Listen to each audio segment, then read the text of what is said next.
Bonjour tout le monde et voilà, on est déjà sur le premier coup de cœur de 2024.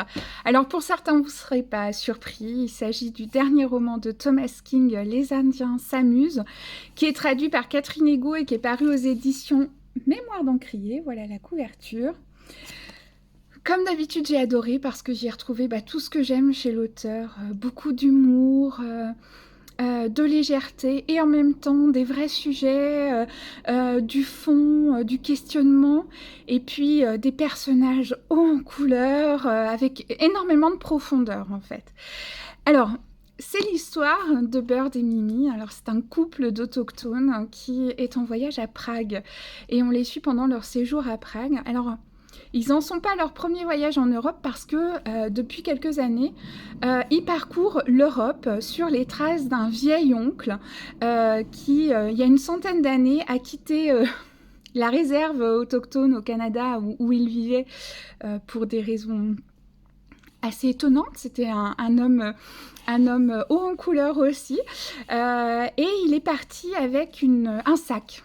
Et alors, je vous dirai pas ce que représente ce sac, parce que vraiment, c'est à découvrir dans le roman. Mais donc, les voilà partis à la recherche de cet oncle et de ce sac. Et là, ils sont à Prague. Alors, pendant qu'on les suit dans leur voyage à la fois touristique, parce qu'on découvre Prague, les quartiers de Prague, la Grande Place, les musées, etc. Donc, pendant qu'ils sont en train de visiter Prague, ils sont également à la recherche de cet oncle. C'est un roman que j'ai beaucoup aimé. Alors déjà, pour les personnages, ce couple à la fois atypique, attendrissant. Lui, c'est un vieux ronchon qui, en fait, il est hanté par ses démons, à tel point que c'est lourd dans le quotidien du couple, et que Mimi a fini par, en fait, donner un nom à chacun des démons qui poursuivent Bird. Et puis, Mimi, elle est assez autoritaire, un peu... un peu stricte avec son mari, donc ça donne un couple quand même assez détonnant et en même temps extrêmement attachant, et on sent qu'il y a énormément de sincérité et d'amour entre eux, donc c'est vraiment très beau. Et pendant leur voyage, on découvre aussi, parce qu'il y a les souvenirs de Bird qui nous racontent les autres voyages qu'il a pu faire en Europe. On découvre un peu l'histoire des autochtones, donc, la manière dont ils ont pu être traités, et il y a un parallèle qui est fait avec les migrations actuelles que connaît l'Europe, notamment à cause de la guerre dans certains pays. Donc j'ai trouvé que c'était très intéressant de mettre en parallèle comme ça ces deux histoires qui résonnent et en même temps qui sont très différentes, mais qui nous parlent de l'exil, de ce que c'est que de devoir renoncer finalement à son identité, à son pays, à sa terre, à ce qui nous fait nous.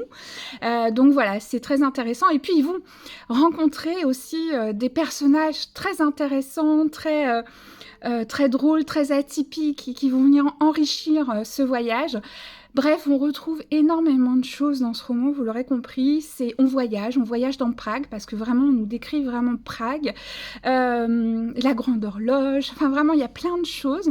Et en même temps, voilà, c'est cette histoire intime liée à la famille qui révèle la grande histoire. Donc voilà, je ne peux que vous recommander Les Indiens s'amusent de Thomas King, paru aux éditions Mémoire d'Encrier. Ça sera un beau moment de lecture.